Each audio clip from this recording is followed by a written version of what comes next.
I'm Anna. I'm Ben. We're AutoSave. Welcome to our Today channel. we're watching Jujutsu Kaisen, Season 2, Episode 19. This is going to be quick and brief. We have been on vacation. We're playing catch-up. This is the show that I have been in pain the most towards and not being able to watch. I hate that we're behind, but we're catching up. I'm nervous for Nobara. I don't know if the Mahito interaction with her happened before the fight with Itadori, or if it's a separate Mahito that we saw break off from the main body. I'm scared. I'm nervous. I'm excited. That's the pain. Yep. Okay, let's do it. Rip the Band-Aid off. Sweet.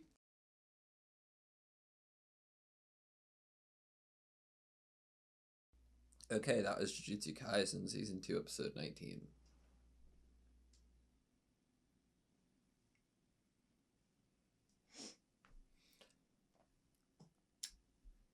Any chance? Like, is it how much cope am I doing by being like, Mahito said the two-hand thing. She didn't completely disintegrate. It just seemed like maybe an eye or half a face. Dude, I'm gonna go with that. It's not even cope, because I'm gonna think about the intro. And she's covering one eye in the intro. I'm gonna go with a permanent disfiguration of her face, but she's alive. That is what I'm gonna go with. Utahime has like a really cool scar across her face. Now Nobara, you know, maybe that could go with the character. Because Nobara's like, I want to be a badass and be cute. We're going to have some funny conversation where she's going to be like, oh, I hate with this. Or she's going to think it's badass what her face looks like. Or she's going to want to think about what makeup she can put on. Or we're going to have something. Or she's going to make a comment like, oh, when I see Sayori again, she's going to be like, what happened to your face? And I'm going to be like, dude, I don't know what to tell you.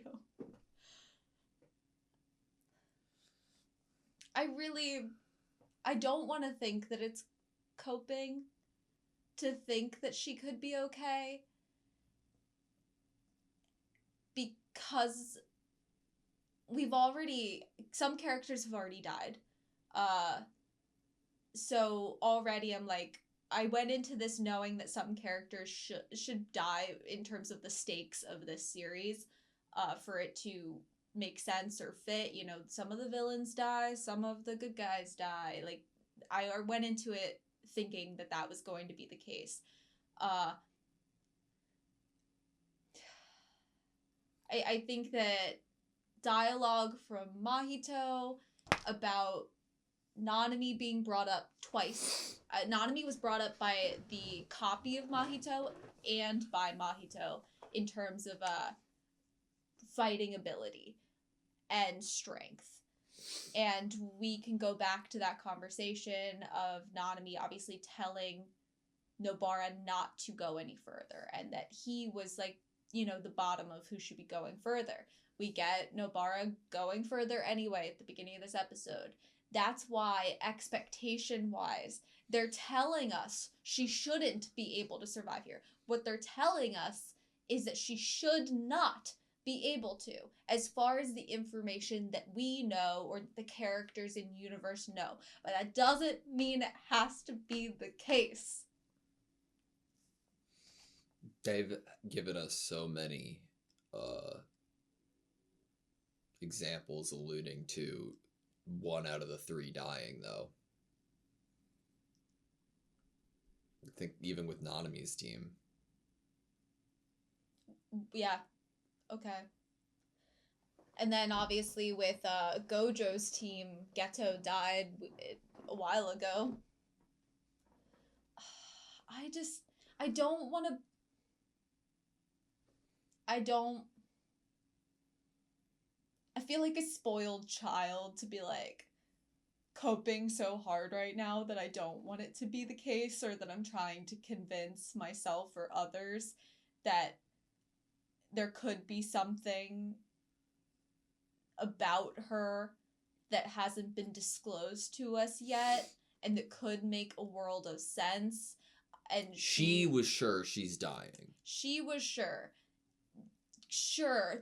That's a thing.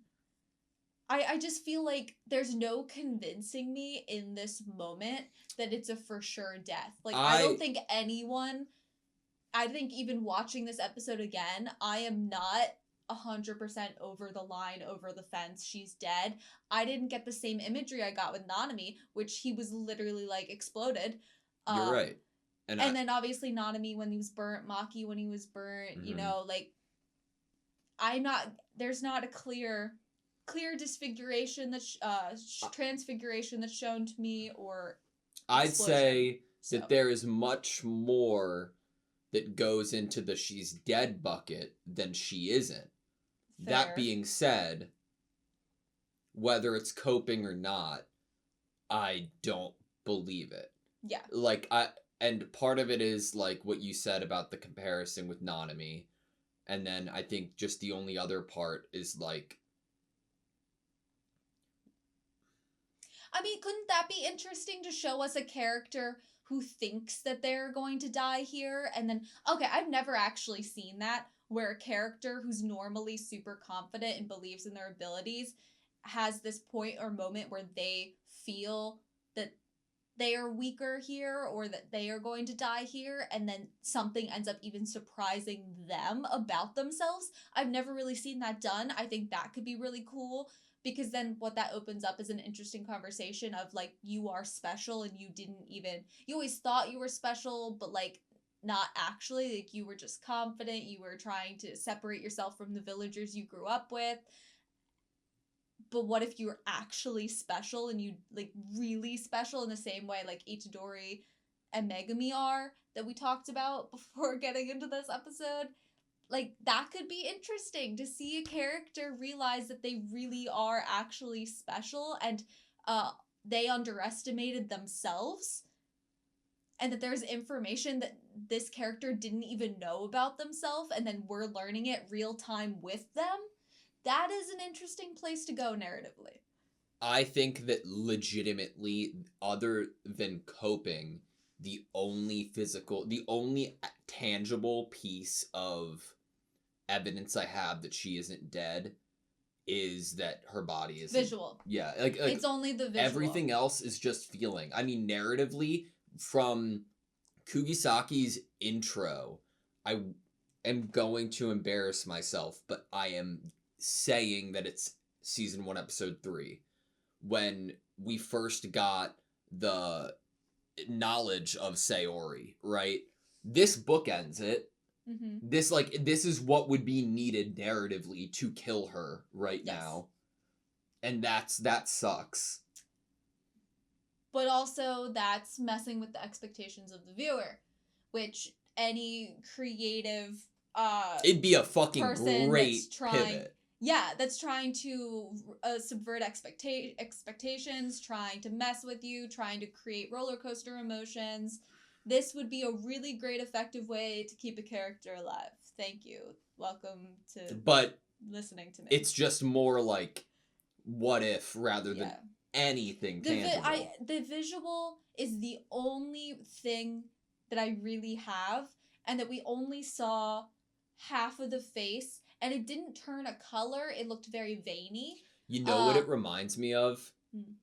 Junpei.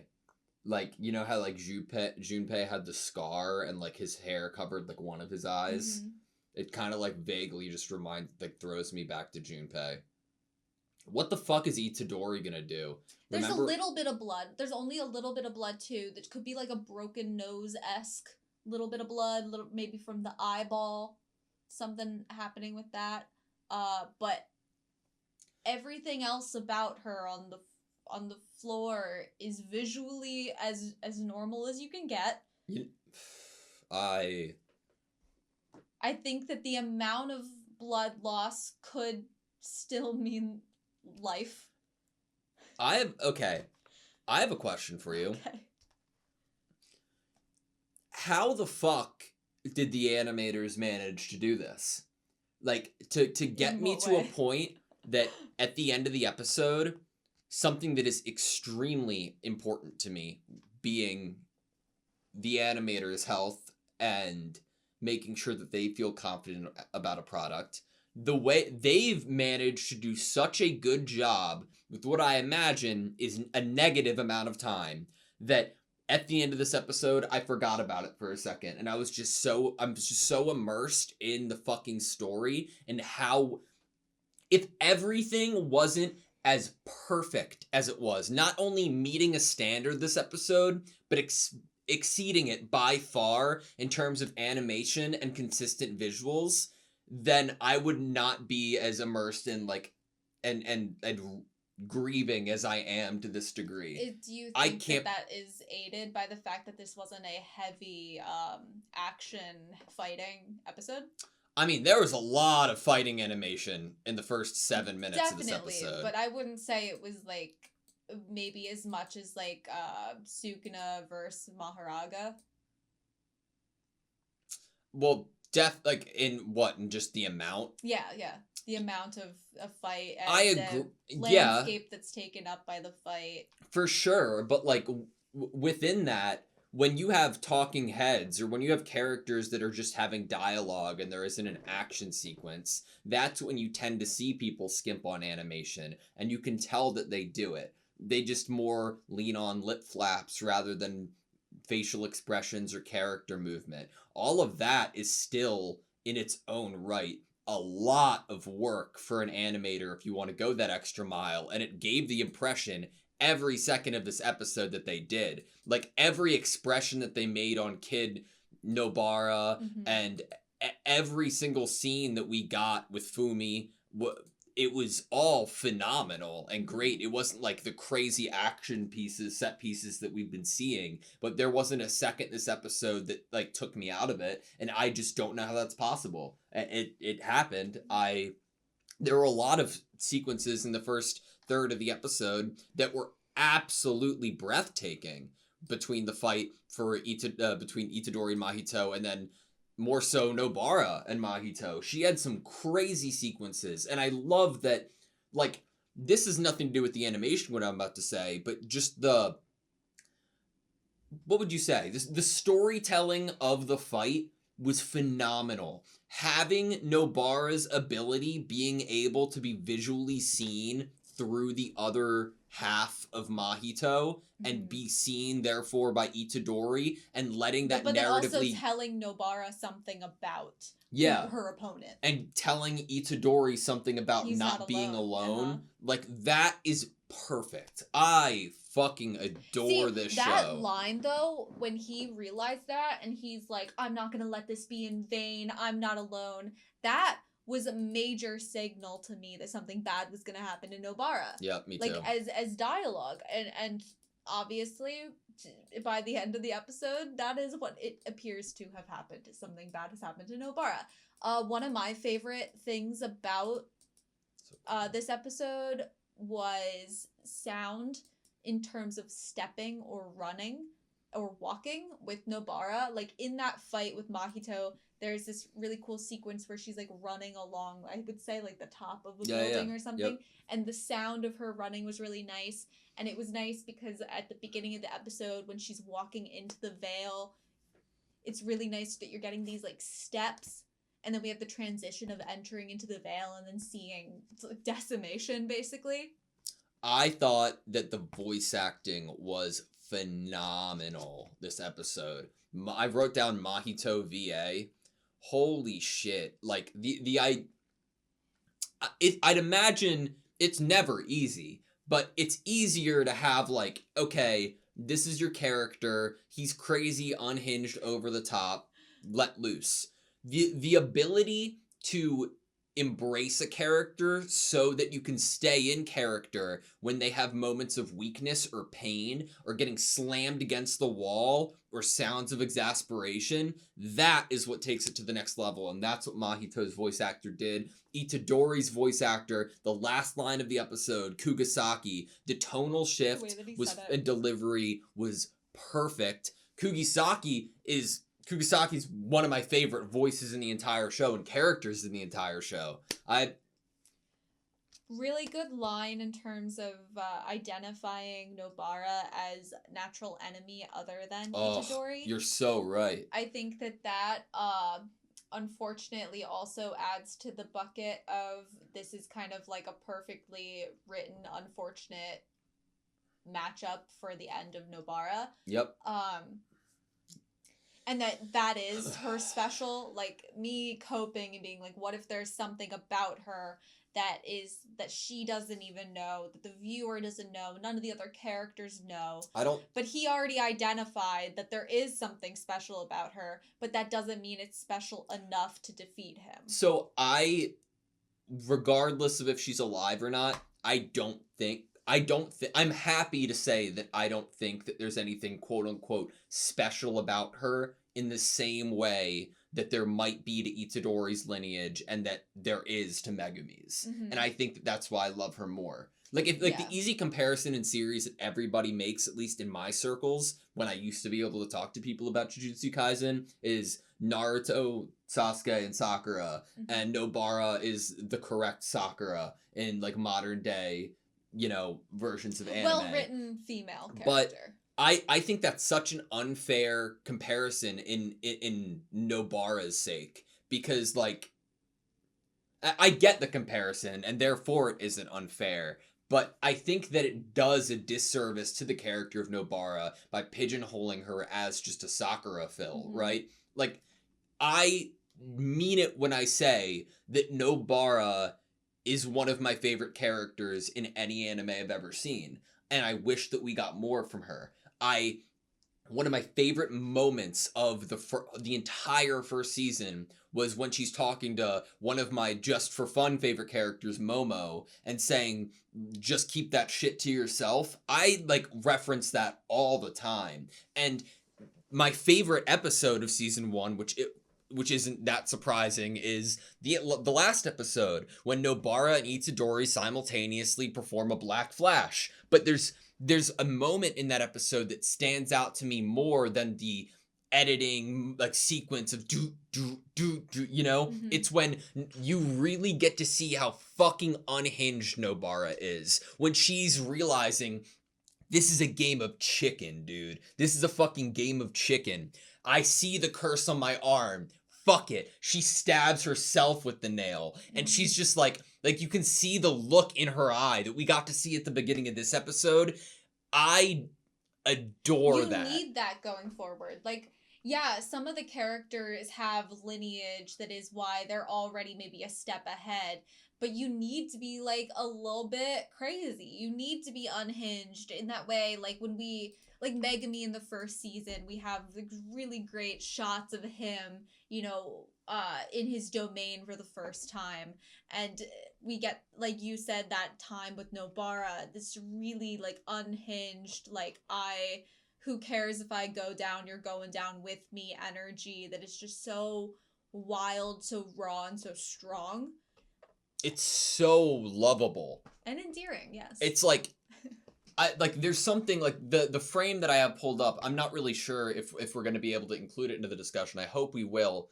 But all it is just, it's a scene we've seen tons from Nobara, but it's just a close-up of her eye, right?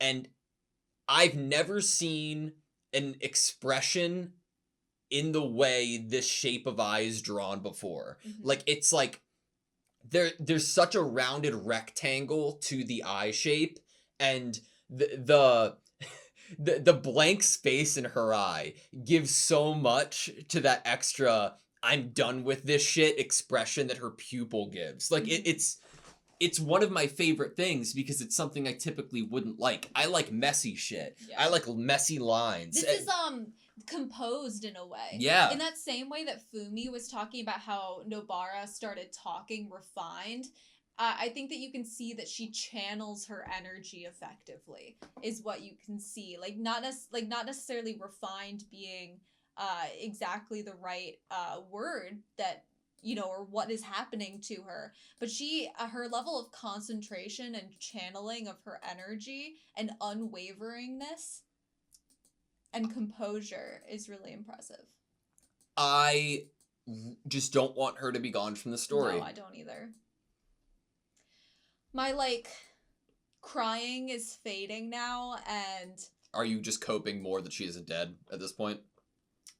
I think that my major coping, my like, it's not possible, no, is fading with the tears fading. Yeah. And now I'm like, you know, like I obviously knew from the beginning that it was possible. I never doubted that that was the case. I just was hoping it wasn't. And I would say at the moment, I'm coming down from that like emotion of like no, that's not possible, let me think of a million reasons why, evidence, you know, visually or dialogue where expectations could be being subverted, and this is so creative on the person that wrote this for doing this to me, roller coaster emotions that they're causing for the viewer. I'll give you a round of applause once I see she's alive next episode. You know, now that all of that's fading, I'm kind of like, yeah, I need to see it, but I'm like, it could possibly be the case. Like, Itadori's going to fucking lose it.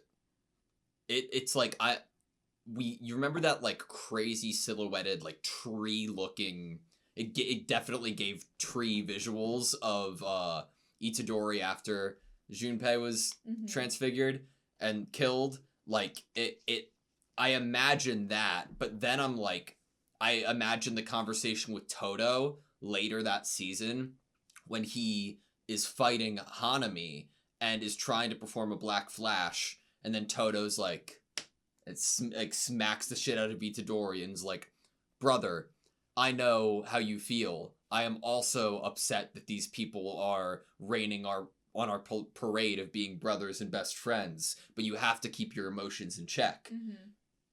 I don't know, like, if I'm watching any other anime, I'm like, you're fucked, Mahito. Like, you're fucked for doing this to Nobara because of what it's going to do and bring out of Itadori. But with that information as well, I'm like, is it that losing of composure I'm nervous about too? So I'm kind of in the same boat of just needing to see it. Yeah, I think that's like that line that you just said right there, that line, as if the words you just said of losing the composure, I think that's exactly what they're leading us to be worried about because of the fact of how Nobara is as a fighter. Yeah. And just how honed in and focused she is and kind of unwavering in the action she's doing. Yeah.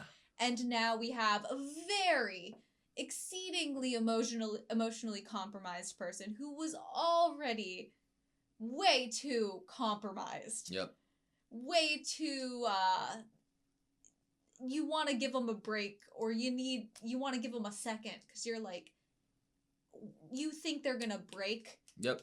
And you're like, what more can this person take? Because they've already taken a lot of stuff, that from seeing the decimation that their body has caused to the local area, to seeing Nanami dying, and more and more and more. Yep. They keep hitting us with the, can Itadori do this? And does he need to be composed? Does he need to keep his emotions in check? Can he do that? What happens when you keep pushing? What happens when we keep pushing that the dam that's holding all of those emotions in, keeping him as composed as he possibly can be here? He can't make any silly or stupid mistakes here. Like, he needs to be acting swiftly and with confidence.